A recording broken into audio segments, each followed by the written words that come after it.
last Protoss player. Yeah, and if he doesn't do an Immortal All-In, I would be actually disappointed. That would be like the most disappointing about this whole day. Thing about this whole day, I'd just be like, oh man, really? He's smiling, like he has a smirk on his face. He's looking a little sneaky. Yep. Here's Soulkey, still stuck at 100 wins since we haven't gone back to our regular season yet. That will happen next week. He's like, I keep winning, but they keep showing that I'm only at 100, and he's like, I just barely got in time.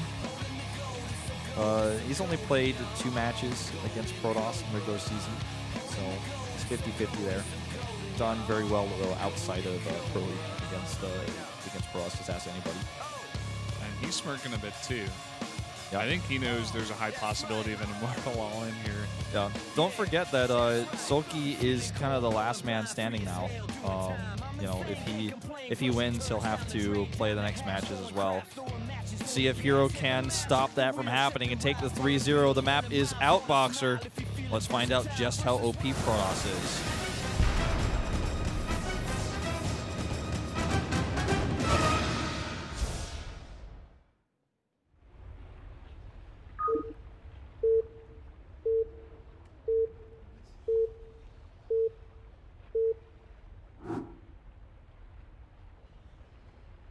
LTA는 SK텔레콤. Down here, start things off for a third set. The red Protoss, CJ Entis is herO. The last player for Team P. Definitely not a Zerg herO. And his opponent to the top left of the map for SK Telecom. For Team Z, the last hope, it's Soulkey. They said the same thing with the tweet out that we had a little confusion about. Drunk Immortals, man. The drunk Immortal All-In. That's what's happening here at this race war over and over and over again. Yeah, that's basically what's happening. And he's like, you're not really going to do 3 times in a row the Immortal push, right? Yeah.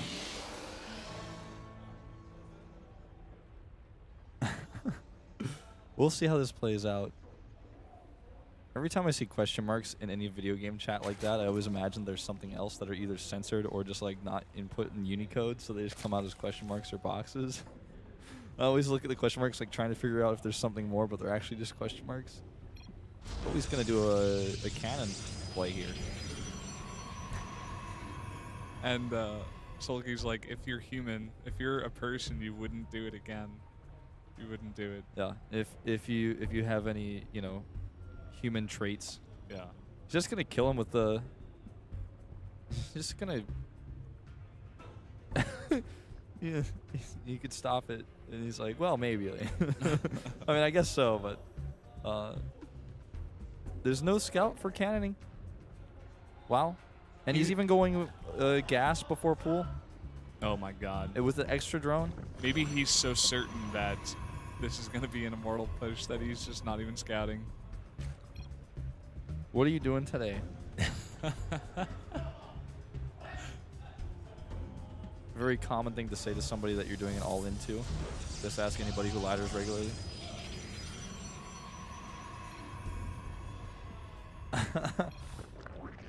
Looks like he wants to get some food with them after. But, Soulkey's like, nah, I really like, want to. I'm not really feeling it. Yeah. She's like, are you going to buy it? Yeah. And Soulkey, I think he knows something is up. He comes down, and he sees a cannon, and he's not going to be happy. No. Well, hatchery is not canceled. There's only one cannon on the other hand. We'll start a second one, it looks like. It's a chatting rush. That's what he's saying. It's a chatting rush. It basically is. Yep. And all 3 have done this so far. He's like, no, I'm serious. I want to get food with you.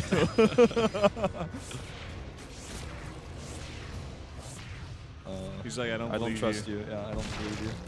Spinecrawler is canceled. He's going to try to make a third base over here. He's going to give up on this guy. He could probably cancel that third cannon. Decides to keep it. Means that third base is going to be really hard to take. He's going to have to attack with a lot of Zerlings if he wants to secure that. Probably won't even do it. Probably just going to hit a 2-base timing, maybe even try to get nice or something. The wall is basically set up here at home. Well, Korean commentator goes Super Saiyan for just 1 second and then sits back down. no, he's not getting through. It's not happening now. He's teasing them. It's not going to happen. It's a lot of Zerglings, on the other hand. Zealot's coming out, though. As soon as the core is done, he's going to get that Mothership core. Lair coming up here. I think Nidus is the answer. Second gas. Second base. Just so far behind. I mean, it's better worker count for herO right now, who's also on 2 next eye with double worker production constantly with chrono boosts whenever he wants to use them. I hope just for the sake of this whole series that he goes for a follow-up immortal timing. I hope so too, actually. I really do. That's what I'm hoping for. That would be my dream. Well, you're starting the +1. Getting centuries.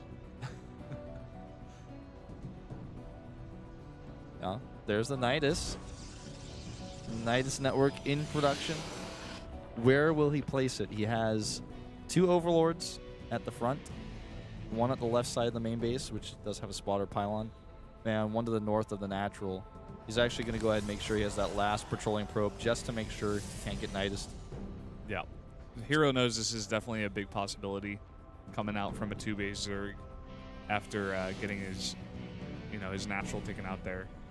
He's gonna, I mean, if I'm not mistaken, like I think he's just gonna make it at the front.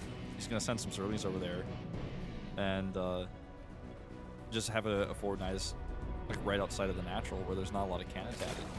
It's like the Zerg warping point. Let's get food today. Well, I don't know about this one. He's like, what is the smell of this? Like, what does this smell like? He's basically saying like he got a feeling that he was going to do this because he was chatting.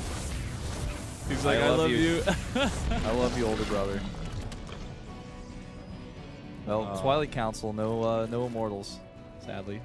There's the forward Nidus that I expected we were going to see earlier. I think it would have been much more cost efficient for him to just try that in the first place. Pretty much here is like, I thought you might try it. Here comes the Zerglings. Bunch of queens as well. Try to come up here, but 2 cannons started immediately. He has 3 of these sentries with a lot of energy. Yeah. 4. There's no Zergling speed either. It's gonna make it a lot harder for him to actually break through. 2 additional cannons, 3 additional cannons. Even the Nexus cannon being placed here. +1 over finish. Yeah, this is a very, very happening. sad push. He has a lot of roaches, but this photon overcharge is going to last for a long time. And with this many sentries, as well as even the Mothership core over there, once those gates finish, he's just going to have too much warp in over here. Yeah, way too much. Too many reinforcements. And you can see Soulkey's face. He's like sticking out his lower lip. He's like, oh, well, I don't know. Yeah, this is very, very sad for Zerg fans. Looks like Protoss is going to win the race war. Not losing any of the matches they played. GG. GG ... Like. Well, there you have it. 3-0. Protoss not holding back today. Protoss prevails. Doing all the cheesy stuff they can. Zerg not able to hold it off. herO's very happy. You're very happy indeed.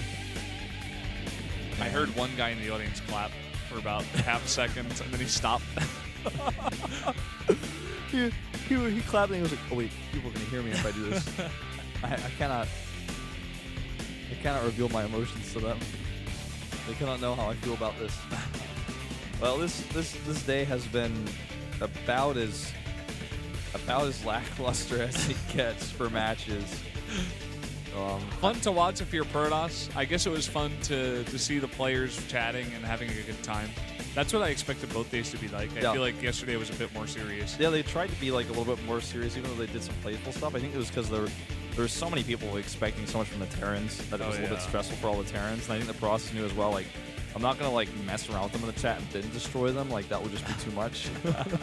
But today it was like, okay, there's not as many players out there complaining about Zerg right now. We can mess with them a little bit. Yeah. And here are the results. 3 wins for